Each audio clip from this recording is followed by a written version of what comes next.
Welcome to the UCM Interface Bible Study dito sa 702 DZAS FEBC Radio TV. Agapay ng Sambayanan. Isa itong conversational expository Bible study program hatid sa inyo ng UCM Interface, ang Young Adults Ministry ng Union Church of Manila.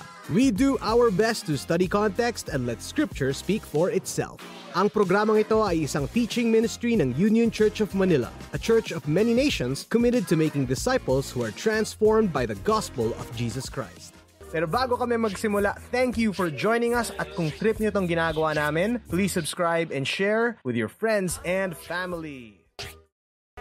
Okay, so... Yes, I'm here again, John Hopelenia. And... Rainier, Director ng Young Adult Ministry sa Union Church of Manila. And this is Gutch, commercial voice artist. Pag nakakita ka sa mga movies na merong nuclear device, usually, it's being handled with care. Pag pinatong yan, talaga. Well, pag sumabog kaya.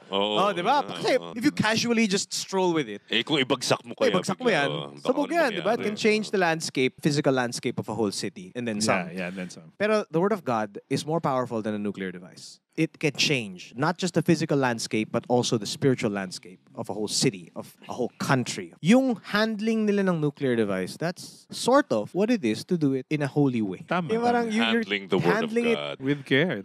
But pagdating sa Word of God, we don't treat it the same way. Even with its potency, we don't. In a time of Facebook memes, you just throw it out there. Yeah. Diba? Without any explanation.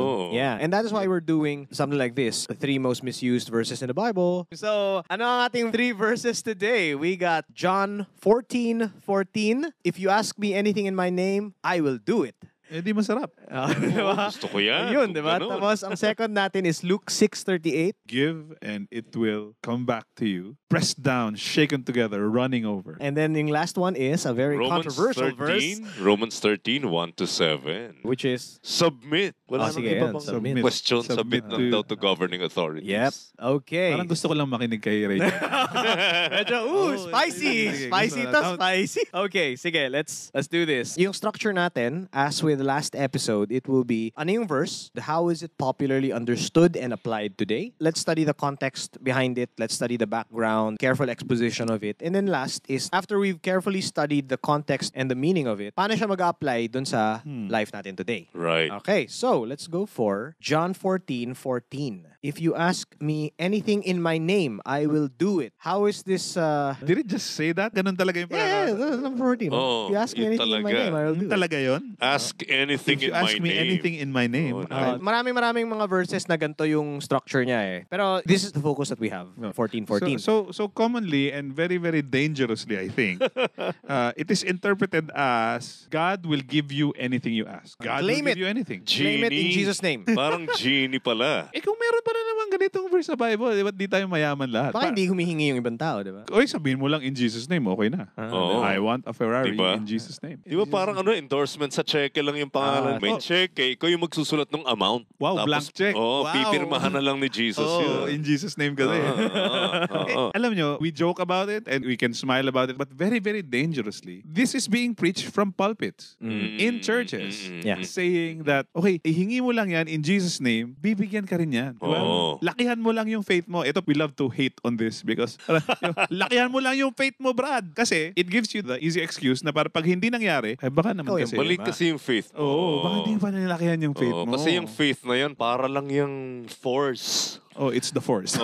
Parang force that can bend the arms of God, manipulate heaven. You can Yes. twist God's arm to get what you want. So very, very dangerous tong gamitin. It breaks my heart when this is used on the poverty line community. Yun silang lagi nabibiktima niyan. Bibiktimahin ka na. Suportahan nyo yung ministry namin. So magbigay kayo sa ministry namin. Tapos pag if you ask anything in Jesus' name, ibibigyan nyo. Maniwala ka lang kapatid, ibibigyan ka niya. Nabibiktima yung mga tao kasi ginagamit itong panloko ng ano. Right. So it's very feel good, encouraging, but it's actually a misused direction. Correct. Could be used to exploit.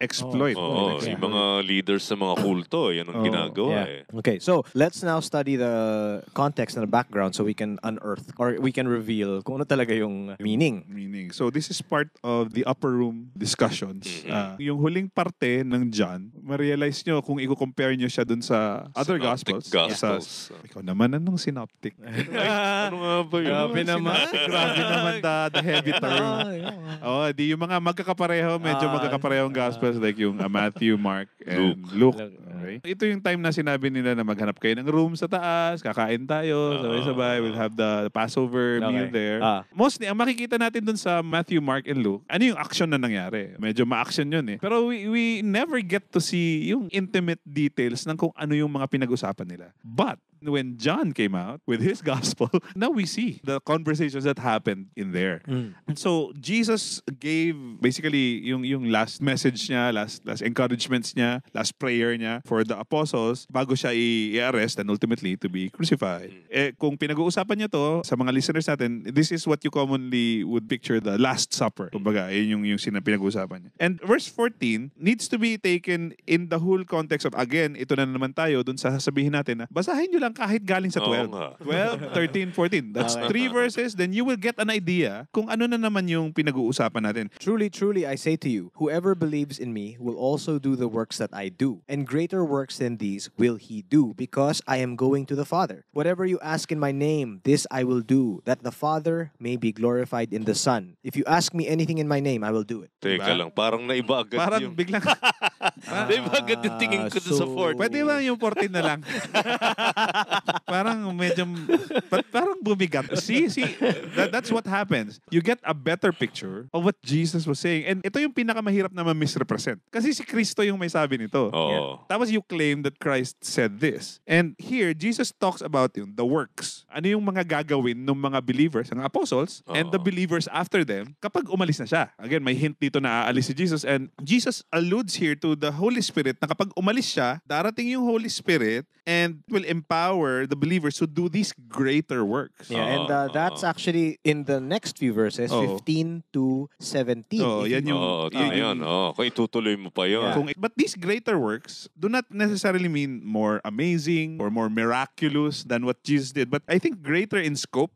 Geographically. Lumawak talaga. Lumawak talaga yung scope ng Christianity and yung faith. Kasi bibit-bitin ng mga apostles na to, palabas ng... They don't know it. Di nila alam. Hindi ba nila alam? Bibit-bitin nila yung faith outside of yung gospel outside of Jerusalem into Judea, Samaria, and then to the ends of the earth. So greater talaga in scope in that Jesus knew that the Spirit was going to parang i-empower niya yung mga disciples to bring this to a global scale. Right. And the phrase in verse 13, itong ipo-point out natin dito, yung whatever you ask in my name. Kasi in verse 14, ulitin na naman niya yung konsepto na yun. I think dito nanggagaling yung when you pray and then you end in Jesus' name. In Jesus' name. Dito yun. Yung tradition na yan eh. Tradition yan, di ba? Na in Jesus' name, amen. Which I think this is not a requirement for prayer. No. Okay? But it's also not a bad thing to do. I guess it reminds us of... Sana, no? Kasi when sana. Lord, pengen akong Ferrari in Jesus' name, amen. Para maintindihan mo that you're praying in Jesus' name. And I think yung meaning ng whatever you ask in my name here, Jesus is saying that you're asking in the name of God. But in relation to your own desires being in line with what Jesus wants. Yes.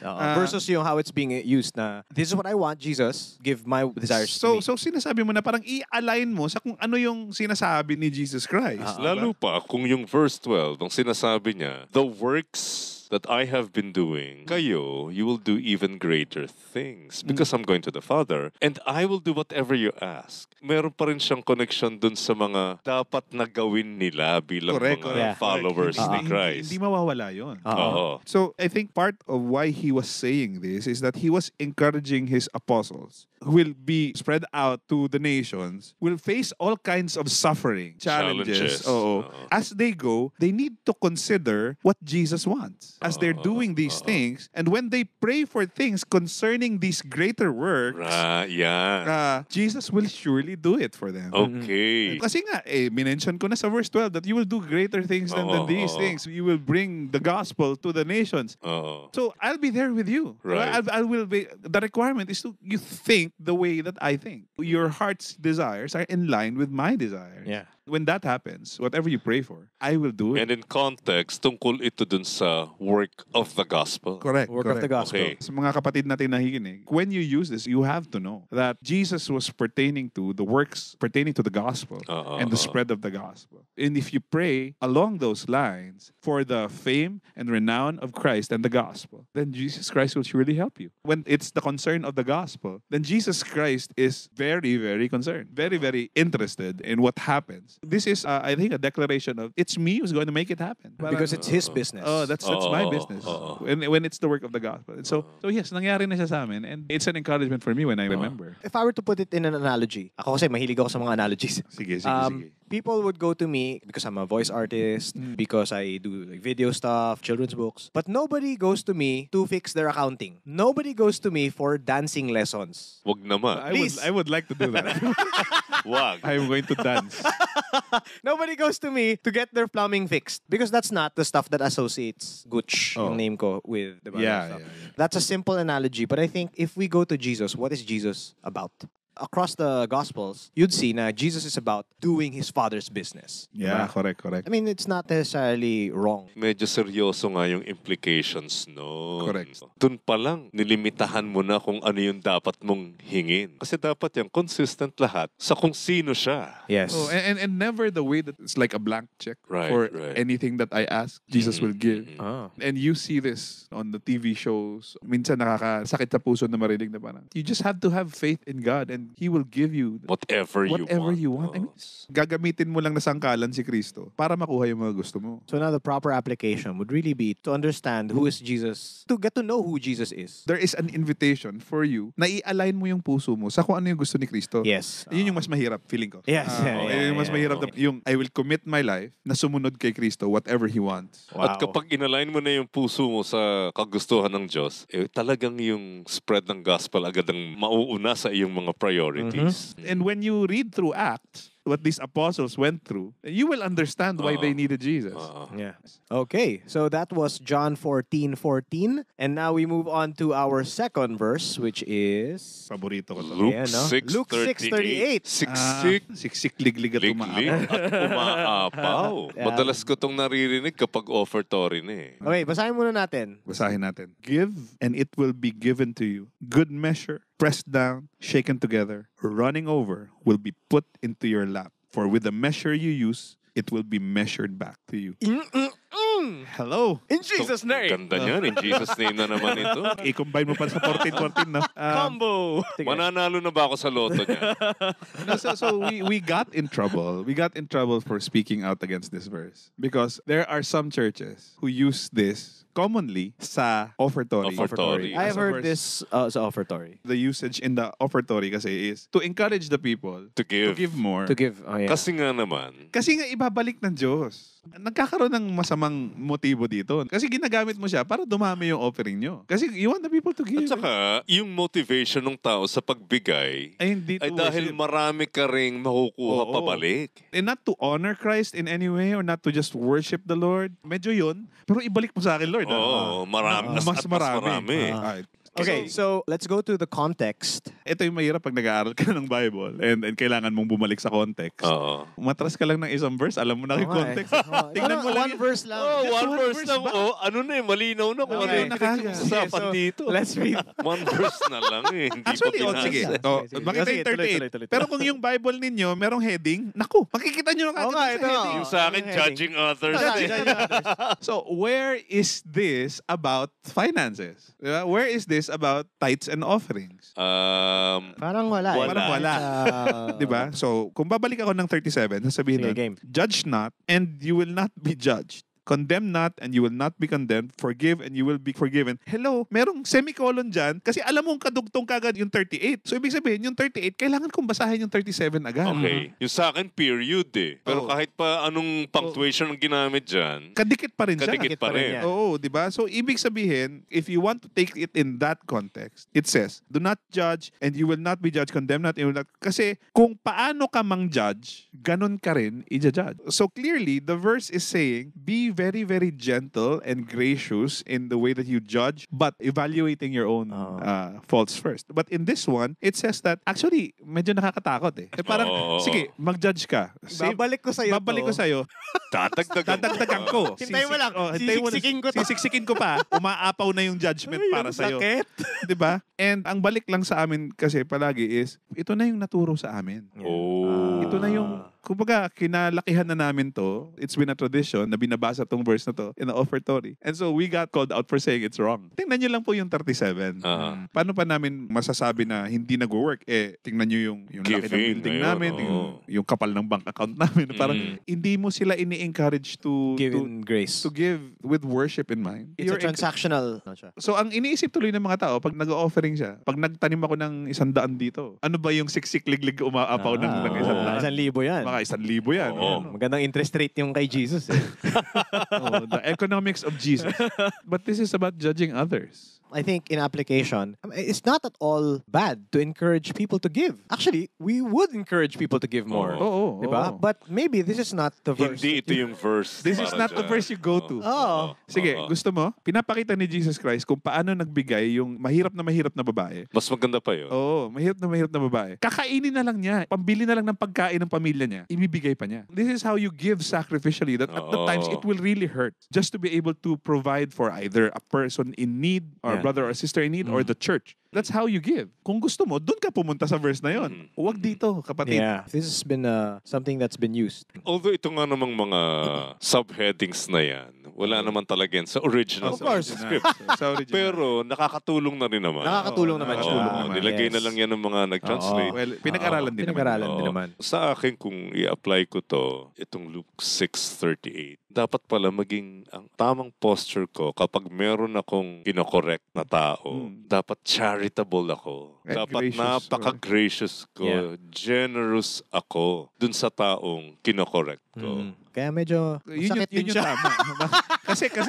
kasi kung hindi ka naging gracious, press down. Babalik sa'yo yan. Self-righteous ka kasi. Self-righteous diba? ka. Press down, shaking together, running over, balik sa'yo. Masakit. Yun nga, ang hope ko lang talaga dito, para sa mga nakikinig sa atin is, una, wag nyo nang gamitin ito sa offertory kasi you're just creating wrong expectations sa congregation ninyo. Pangalawa, aralin natin ng tama yung konteksto nung verse. Okay, so if you think that was spicy, we'll check out the next verse. It's a very spicy episode. Where we will just listen to Rainier. Now this one is very, very popular. Romans 13. 1-7. 1-7. Most of the time, the one that's quoted is verse 1. Okay, so verse 13:1, let me read. Let every person be subject to the governing authorities, for there is no authority except from God, and those that exist have been instituted by God. Mostly it's, basta if it's government, blind submission. Define that. Yung whatever the government wants, Sunod ka lang. because they are appointed by God. Sa akin mostly, kasi maingay ako sa social media noon. Okay. Which ngayon hindi na. Salamat sa grasya ng Panginoon. Natuto ka na. Natuto na ako. Para ka ding minsan inuuntog mo yung ulo mo sa pader. Bawal daw magsalita against the government. Kailangan maging submissive ako sa government. Kasi yun yung sinasabi ng Bible. And then they quote this verse. Kasi sinasabi daw dito sa verse na to na ang submission sa kahit ano pang gobyerno yan, absolute. And it's used sa mga Christians. Yung mga may alam ng Bible.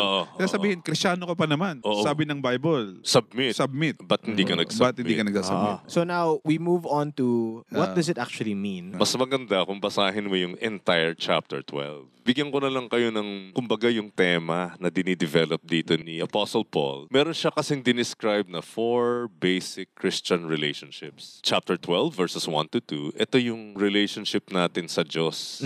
Okay? Kaya nga sabi doon, di ba? Offer your bodies. Di ba? As a living sacrifice. Chapter 12 ulit, verses 3-8. Ito na yung tungkol sa body of Christ, kung paano mapaglilingkuran. The body of Christ. Body of Christ. Yung sa atin. Sige. Okay. Ourselves. Tapos verses 9-16.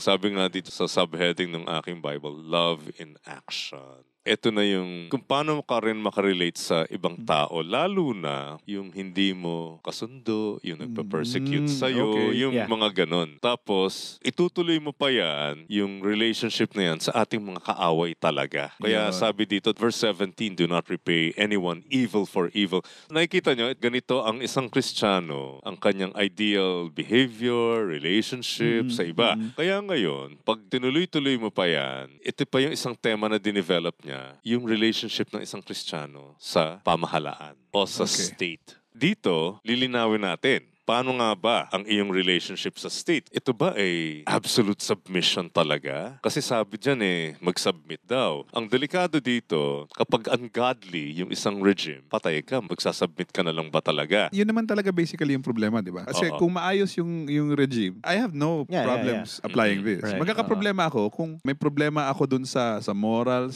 sa ways ng gobyerno na in place. Okay, kaya nga dapat i-premise natin itong submission na command dito dun sa commitments natin.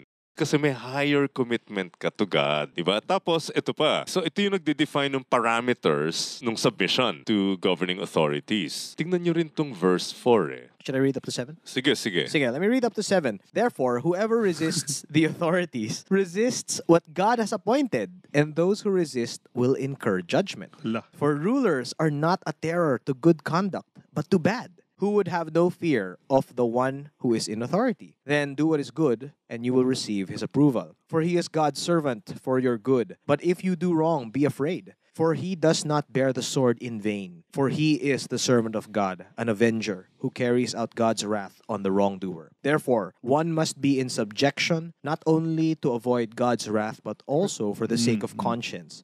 For because of this, you also pay taxes, for the authorities are ministers of God, attending to this very thing. Pay to all what is owed to them, taxes to whom taxes are owed, revenue to whom revenue is owed, respect to whom respect is owed, honor to whom honor is owed. Ano bang pamagat na ginamit dun sa governing authorities? For he is God's servant We servant daw. for your good. Ang ginamit na salita dito, diakonos or deacon. The same office na ginamit sa church. Deacon, servant of God. Ano ibig sabihin nun? Anong implication nun? Na ang gobyerno ay dapat servant of God. Well, makikita mo naman sa actions ng government. Hindi naman taguyan eh. Kung servant of God ang governing authorities, ang state o ang government, dapat ang pinaglilingkuran niya ay Diyos. Dapat ito consistent dun sa character ng Diyos, yung kanyang holiness, yung kanyang righteousness, na ang tutuparin ng gobyerno ay dapat yung divine purposes ng Panginoon.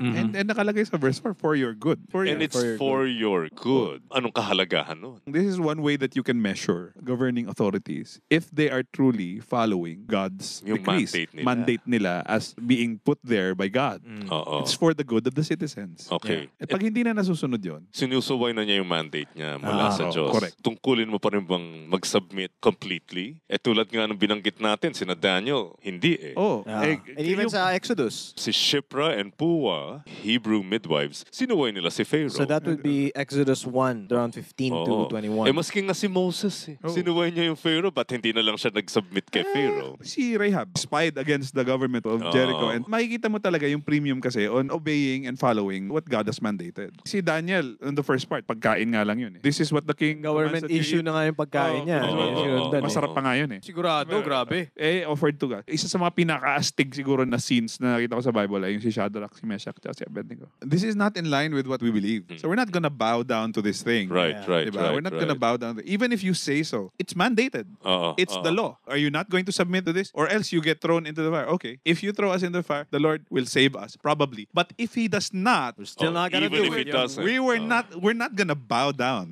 So kitang-kita mo doon na ang priority ng Kristiyano, priority ng believer is to follow God. Tama. Ito pa nga isang problema dun sa blind submission kasi minsan nagagamit ito na nagiging divine validation of ungodly governments. Sabi pa nga nila si Nero na nga yung emperor nun eh. Ang sama-sama nga nun eh. Bakit sinabing submit pa din? Alam mo, mahalaga tong verse 4 na ginamit yung salitang diakonos. Ang dating niyan, sedition. It's a very seditious statement to say that Nero, who claims to be God, God Oh. is just the servant Of God. of God, of Yahweh. And again, if I were to go back to Daniel, yung sinabi ni Daniel kay Nebuchadnezzar, the God who gave you your throne. Yeah. Na parang kaya ka Oo. nandyan is dahil kay Yahweh. To say that, that's pretty intense. Tingnan mo yung mga pictures ng mga emperors noon, tsaka mga kings noon. Yeah. They're not going to take Yeah. that kind of Utang ko to statement. sa Diyos mo, Sa Diyos na hindi ko mo. pa naniniwalaan. Kaya magandang tingnan na naman ang kontekst. Pero ang ginawa natin ngayon, tiningnan pa natin yung mas malawak na witness ng Scripture. Correct. Na ito yung mga examples sa Scripture na this is not about blind obedience. In fact, ito nilinaw to ni Peter sa Book of Acts. You're talking about Acts 5:27 to 29. And when they had brought them, they set them before the council. And the high priest questioned them, saying, "We strictly charged you not to teach in this name." Jesus. But in this they name. Okay. they would not say it. Say the name.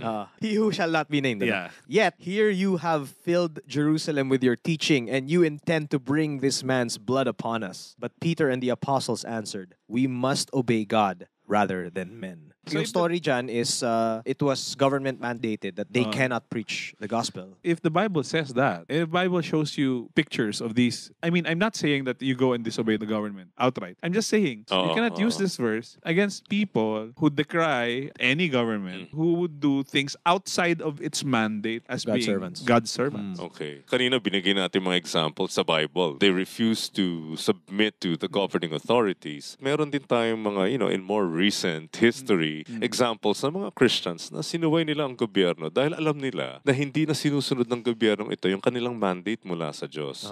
Ito madalas na nating binibigay na example, maski dun sa former episodes natin, si William Wilberforce, na siya ang nanguna sa abolition ng slavery sa England. At kaya niya ginawa yun dahil Kristiyano siya. Alam niya na ang bawat tao ay merong worth. They're all made in the image of God. At dahil doon nakaugat yung kanyang mga paniniwala, talagang pinaglaban niya na kailangan ma-abolish na itong slavery because this is ungodly. And what the government is doing is unrighteous. This is wickedness.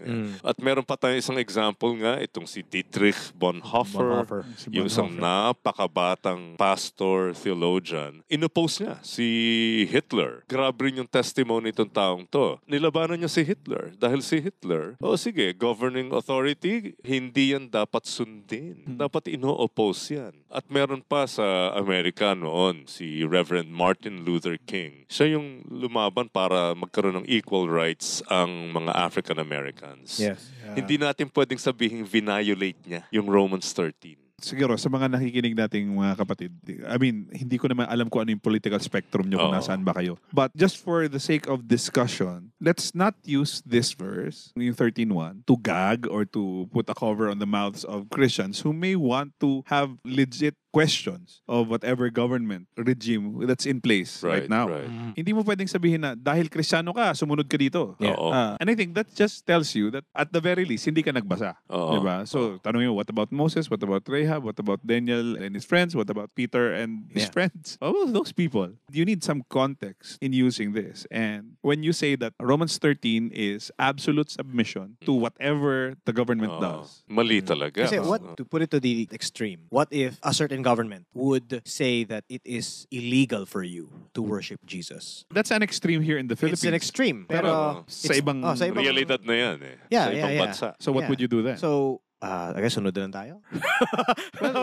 Ganun ba? The Chinese underground church might have grounds to actually say, so mali yung ginagawa namin. Oo. Yung Chinese underground church is going against the mandate of the communist government of China. Kasi nga, ganun yung environment nila. But they still worship God because mas importante sa kanila yung mandate sa kanila that we worship when we come together. Even in hiding, even in secret, we memorize the Bible. They memorize it so that hindi sila nahuhuli na merong Bible. Nasa utak nila. Wow. So what do you... John 3:16 na nga lang na-memorize na parang. So what do you say to those people? Right. Parang, it must be, para sa akin lang, mali yung interpretation mo na Romans 13:1. Tsaka dapat alalahanin din natin, alam mo yung kapag ginamit yung word na submission, lalo sa New Testament context, it is always in the context of reciprocal or mutual obligation. tulad yung husband and wife, they actually submit to one another. They forget the first di ba, sa intro verse to sa that chapter 5, verse chapter 21, yung church leaders and his flock. Merong reciprocal relationship yan. Kaya nga yung leaders ng isang bansa at saka yung citizens, meron yan. Yung concept ng submission, lagi yang nakabalot dyan na reciprocal or mutual obligation. Hindi lang one way yan. Mutual accountability Hindi passive yan. And also remembering that above all,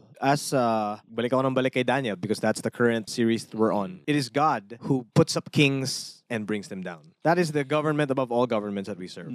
So, At ang absolute submission, hindi sa tao. Yeah, it is to God. You may want to redirect your absolute submission to God Himself. yeah. Right. So 3 most misinterpreted verses in the Bible. Spicy episode. Bumibicol Express. Diba? We may have ruffled some feathers out there. Sige lang. So if you're listening right now, hopefully we were able to help you with some verses. We'd love to know what you guys think, and if you have any other ideas on how we can serve you guys in terms of anong mga topics, email us at ucminterface@gmail.com, and hopefully we'll see you on the other episodes that are coming up. Thank you, and Thank see you you. guys. Thank you. See you. God bless. See ya. You have listened to the UCM Interface Bible Study here at 702 DZAS FEBC Radyo TV, Agapay ng Sambayanan. Please like and subscribe to our YouTube channel, 702 DZAS FEBC Radyo TV, and Facebook account, 702 DZAS FEBC Radio. Hear our full episodes on Spotify, YouTube, Apple Podcasts, Google Podcasts, at marami pang iba. Join us at Union Church of Manila, Rada, Corno Legazpi, Makati City.